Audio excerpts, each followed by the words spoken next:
Dalam sistem itu selalu ada arena. Arena itu sebenarnya lingkungan, tempat di mana sistem itu berjalan, itu adalah arena.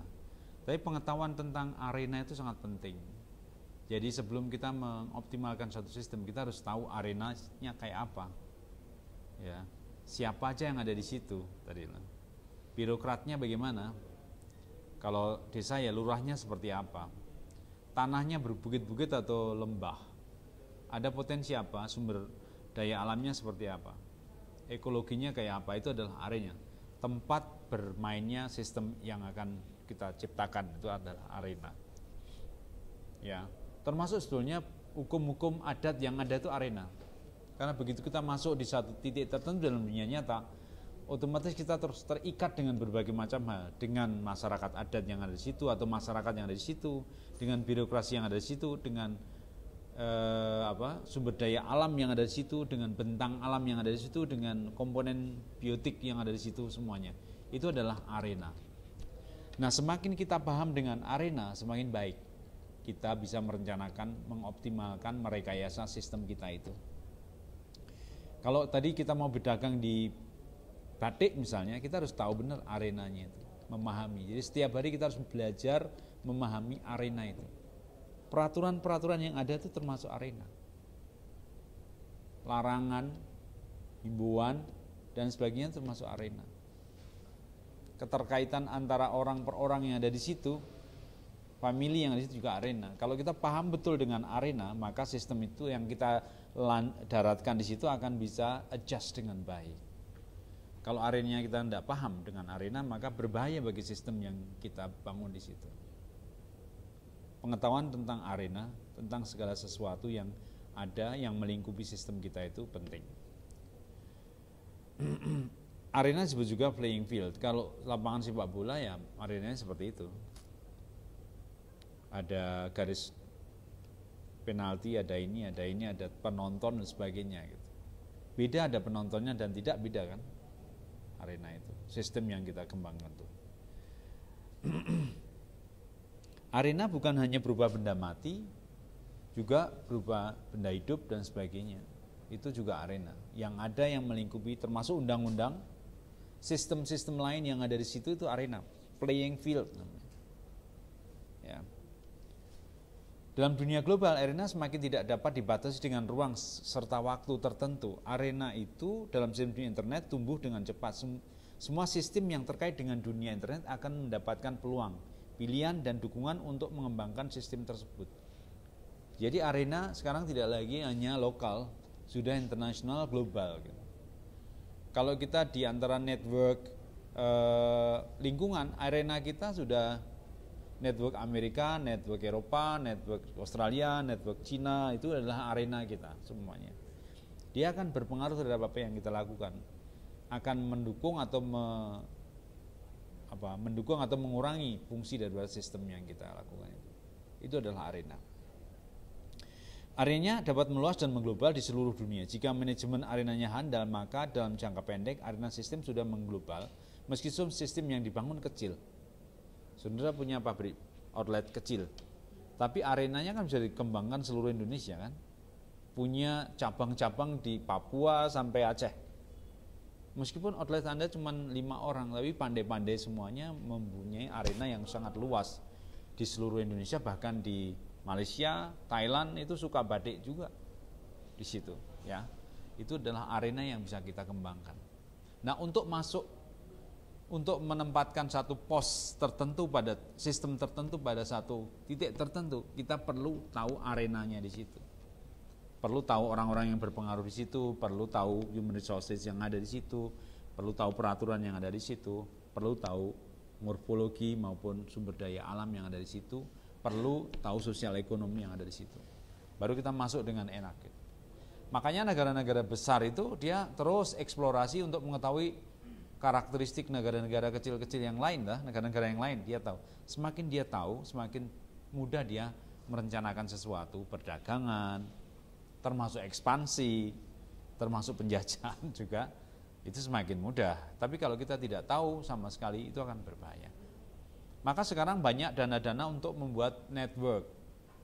Negara-negara besar membuat network ke negara kecil dalam rangka untuk tahu informasi semua yang ada di negara-negara itu tahu semuanya. Perusahaan-perusahaan besar membuat network sampai desa-desa biar mereka tahu potensi-potensi yang bisa dimanfaatkan untuk perusahaan itu, atau kerjasama apa yang bisa dikembangkan dari itu semuanya. Itu arena. Semakin sederhana suatu sistem dan semakin luas arena real yang dapat dijangkau, maka semakin besarlah peluang perkembangan sistem tersebut. Ya. Sistem sederhana itu sistem yang tidak complicated gitu, yang terbuka, yang lembam, yang bisa menyesuaikan setiap keadaan, tapi dia kenceng gitu. Itu sistem yang bagus. Sistem yang tidak bagus itu dia itu rapuh, dia tidak terbuka, dia tidak lembam terhadap permasalahan atau informasi atau perubahan baru. Itu rapuh dia. Begitu ada perubahan baru dia langsung kolaps, dia tidak lembam. Begitu ada tawaran sistem yang lain lebih menarik, pegawainya pindah semuanya, hancurlah ini sistem. Itu sistem yang kurang baik. Dengan menggunakan sarana komunikasi internet, sistem dapat menyebar dengan kecepatan cahaya. Oleh karena itu, banyak sekali sistem perusahaan atau usaha kecil yang maju pesat karena memanfaatkan jaringan internet untuk menjelaskan arena global yang untuk menjelajah arena global yang sangat luas. Ya. Sekarang kan, ya kemarin saya baru beli BlackBerry dengan internet, pesen keluar sistem dalam waktu 1 hari udah dikirim. Ya itu kan tidak terbatas arenanya itu. Ponakan saya sekarang menjadi pedagang internet untuk Tupperware seluruh Indonesia. Udah sibuk sekali, hampir keluar dari pegawai negeri dia, karena sibuknya ngurusi perusahaannya dia kecil itu. Cuman dia dia sendiri, gini terus tapi kerjaannya kan, luar biasa. Jadi arena sekarang menjadi sangat luas setelah dunia global masuk. Nah, memperluas arena, jangkauan jelajah itu penting di dalam sistem. Arena sistem dalam IT, meskipun usaha saudara kecil di Jakarta, maka cabang saudara bisa di Amerika dimanapun. Nah ini yang memungkinkan yang dulu tidak mungkin ya, sekarang jadi sangat mudah untuk membuat seperti itu. Makanya dalam satu kelas begini, kalau sudah punya batik, teman saudara yang mau buat outlet di tempatnya, silahkan aja. Kan sudah punya resources, tinggal bikin outlet, barang-barang dari situ. Dibayar separuh dulu boleh, dibayar belakang boleh, yang teman sudah percaya, trust gitu kan. Arena. Apa itu agenda?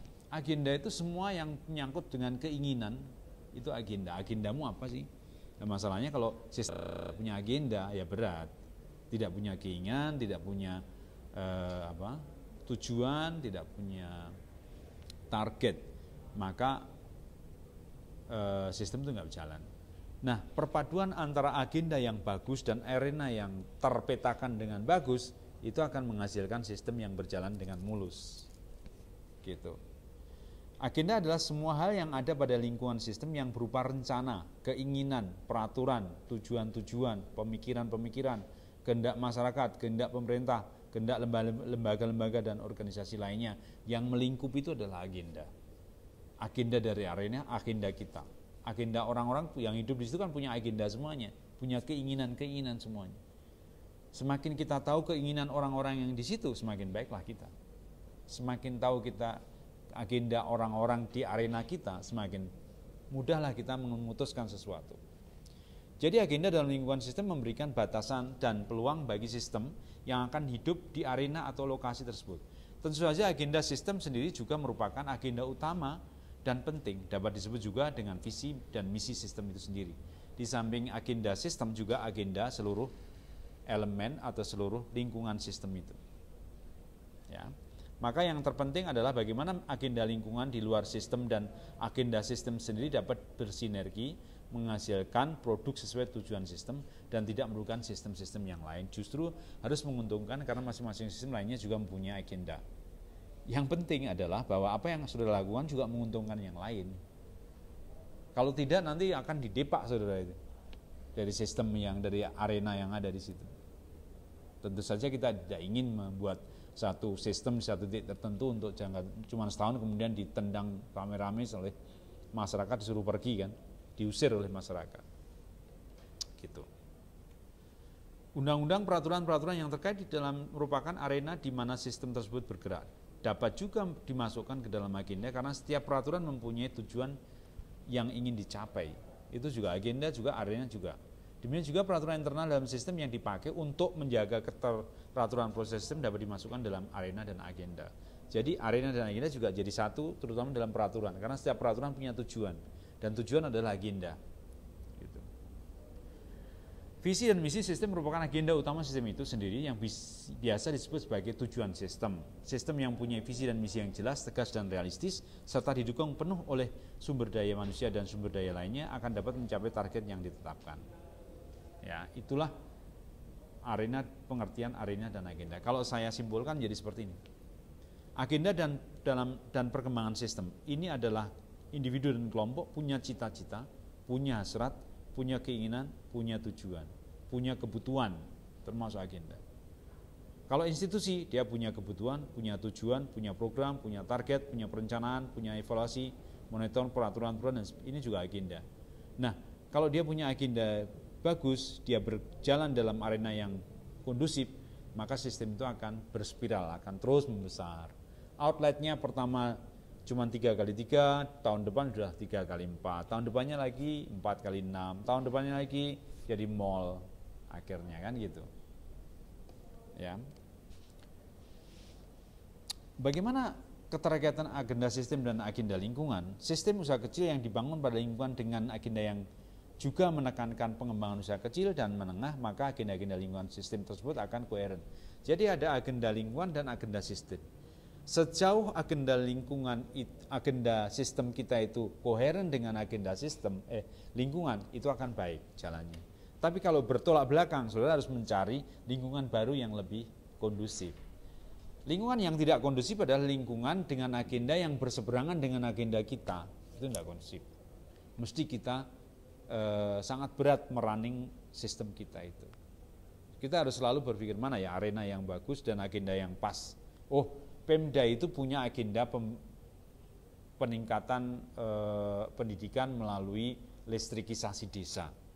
Sedangkan sistem kita pembangkit listrik tenaga air untuk listrikisasi desa, ini pas gitu, koheren jalan. Itulah yang sebetulnya menjadi pikiran utama yang harus diterapkan juga dalam sistem, dalam berpikir sistem. Jangan sampai Anda memaksakan diri mempunyai agenda yang bertolak belakang dengan agenda lingkungan sistem itu. Tapi kalau kuat ya nggak apa, mempengaruhi ya oke lah, perjuangan, tapi ingat bahwa itu berat gitu. Kayak agenda saudara tadi di Riau misalnya ingin mendirikan itu, ingin membuat itu, tapi lingkungan saudara agendanya sedang tidak itu kan. Sedang agendanya mempersiapkan pemilu misalnya, ya agak sulit ya. Nggak usah marah-marah, tentang agenda saudara tidak cocok dengan agenda lingkungan. Maka carilah agenda yang cocok, yang kira-kira koheren tanpa menghilangkan idealisme saudara sendiri. Jika sebaliknya yang terjadi, maka agenda sistem kita tidak mendapat dukungan dan agenda lingkungan di mana sistem kita berada. Oleh karena itu, maka sistem yang akan dibangun harus mencari lingkungan yang punya agenda sesuai dengan agenda sistem. Lebih jauh lagi, dalam menjalankan sistem harus diupayakan untuk membuat agenda lingkungan berubah menuju agenda yang akan dikembangkan sistem tersebut. Kalau sistem saudara itu agak relatif kuat, saudara masukkan pada suatu kawasan tertentu, di mana kawasan itu tidak punya agenda, terus saja jalankan, karena Anda punya keinginan untuk merubah agenda dari lingkungan itu. Boleh saja. Dalam 5 tahun maka lingkungan itu sudah berubah sesuai dengan agenda saudara. Bergerak ke sana. Misalnya, Anda tahu daerah itu cocok untuk tanaman budidaya kentang. Bagus. Tapi masyarakatnya menanam kedelai misalnya yang tidak bagus. Anda tahu karena Anda punya ilmu itu. Maka Anda coba membuat sistem pertanian kentang dan penjualannya. Masyarakat menolak, biar aja terus. Lama-lama agenda saudara yang menang, masyarakat mengikuti saudara menanam kentang, misalnya demikian. Itu sama dengan bagaimana sebuah sistem bisa merubah sistem yang lain di lingkungannya. Apa yang disebut agenda instan? Perlu disadari juga bahwa agenda lingkungan yang sifatnya instan, agenda yang dikembangkan oleh pihak eksternal, itu yang instan, yang biasanya dikampanyekan oleh pihak-pihak tertentu pada umumnya tidak berlandaskan pada agenda komunitas yang ada. maka agenda ini tidak akan berjalan berkelanjutan. Pemaksaan agenda instan. Punya program, masyarakatnya tidak punya keinginan ke sana, paksain. Maka setelah jadi programnya itu, masyarakat tidak ikut. Ya. Kecuali kalau yang seperti contoh pertama tadi, meskipun masyarakatnya tidak ikut, tapi kita terus konsisten, nanti lama-lama masyarakatnya ikut setelah tahu bukti bahwa sistem yang sudah dikembangkan itu berjalan dengan baik. Maka dalam menanggapi agenda yang demikian instan, sistem harus benar-benar jeli untuk membuat strategi paralel, yaitu strategi yang koheren dengan agenda instan tersebut dan agenda sejati sistem yang akan dikembangkan. Kalau pemerintah besar atau sistem yang lebih besar menerapkan agenda instan, sedang saudara adalah sistem yang lebih kecil yang terpengaruh oleh sistem besar tadi, bagaimana caranya? Ya kita mencari jembatan, mencari penyesuaian dengan agenda instan yang diterapkan tadi, agar sistem kita tidak kolaps. Atau keluar dari sistem besar tadi, mencari lingkungan yang cocok. Mengembangkan sistem ibarat menanam tanaman. Kalau lingkungannya tidak cocok, dipaksa-paksakan tidak bisa. Kecuali tanaman itu kuat sekali, sehingga lambat laun tanaman itu menjadi besar, berpengaruh terhadap lingkungan, oke. Tapi kalau tanaman itu masih rapuh, tanamlah pada lingkungan yang cocok dengan sistem yang kita tanam itu. Bagaimana sekarang keterpaduan antara arena dan agenda? Pemahaman mendalam tentang arena dan agenda dalam sistem sangat penting. Arena memberikan resource pada sistem secara berkelimpahan, tidak terbatas. Tergantung sejauh mana lingkungan yang kita cover. Sistem yang sudah ciptakan berupa outlet batik itu resource-nya tak terbatas. Tergantung sejauh mana arena yang ingin saudara kembangkan. Ya. Dan agenda memberikan kesempatan, dukungan, pilihan, keinginan dan lain yang tidak pernah habis meskipun terdapat agenda di luar sistem yang bertentangan dengan sistem sendiri. Jadi dua-duanya unlimited. Arena juga unlimited dari manapun sampai di planet sekalipun. Agenda juga unlimited karena pikiran orang tidak terbatas. Ya. Sehingga antara unlimited ditambah unlimited itu bisa menjadi besar sekali. Kalau kita pandai mengemas agenda, menempatkan pada arena yang tidak terbatas, maka sistem itu akan bisa berkembang, berkelanjutan secara tidak terbatas juga. Gitu. Kinerja sistem pada dasarnya adalah sejauh mana kualitas keterpaduan antara arena dan agenda itu. Semakin tinggi kualitas keterpaduannya, maka kinerjanya semakin baik dan sebaliknya semakin jelek. Ya, antara keinginan dan kenyataan lagi, ya, antara dunia pikir dan dunia nyata lagi. Kembalinya cuma itu terus ya. Jadi sudah sekalian tadi adalah keterpaduan antara arena dan agenda. Dan yang terakhir saya akan mengulangi sedikit mengenai loop input, proses dan output. Saya kira sudah berkali-kali mendengarkan penjelasan saya tentang input, proses dan output. Tadi sudah saya jelaskan di muka juga. Inputan itu adalah sesuatu yang diberikan pada proses. Proses itu menjalankan sesuatu sesuai dengan rencananya. Di dalam proses itu ada arena dan agenda, ada rencana dan realitas yang bersiklis, ya, menghasilkan output. Output sebetulnya dimasukkan dalam lingkungan atau dalam arena. Setiap output yang jalan itu agendanya ada sebagai informasi yang menempel pada output itu. Kemana output itu harus dibawa, berapa harganya output itu. Kemudian masuklah dia di lingkungan dalam arena. Kalau output itu baik bagi arena akan diserap oleh arena, kalau tidak akan ditolak oleh arena. Kalau output itu tidak diterima oleh arena, maka saudara akan kerugi karena output saudara tidak menjadi input lagi. Kalau output diserap oleh arena, maka saudara akan mendapatkan inputan dari arena, menggerakkan sistem itu lagi. Jadi arena, agenda, input, proses, output ada kaitannya secara integral dalam suatu sistem. Begitulah saudara sekalian pada kuliah tahap berikutnya ini. Saya kira saya sudah 3 babak dalam diskusi dalam kuliah sistem ini. Kita bicara dari awal sampai akhir tentang berbagai hal yang terkait dengan sistem. Saya harapkan saudara akan bisa mengerti lagi dengan membaca dan dengan membayangkan, dengan menganalisis pengalaman-pengalaman saudara sendiri. Saya kira kuliah untuk sekarang saya cukupi. Terima kasih atas perhatian saudara. Wassalamualaikum warahmatullahi wabarakatuh.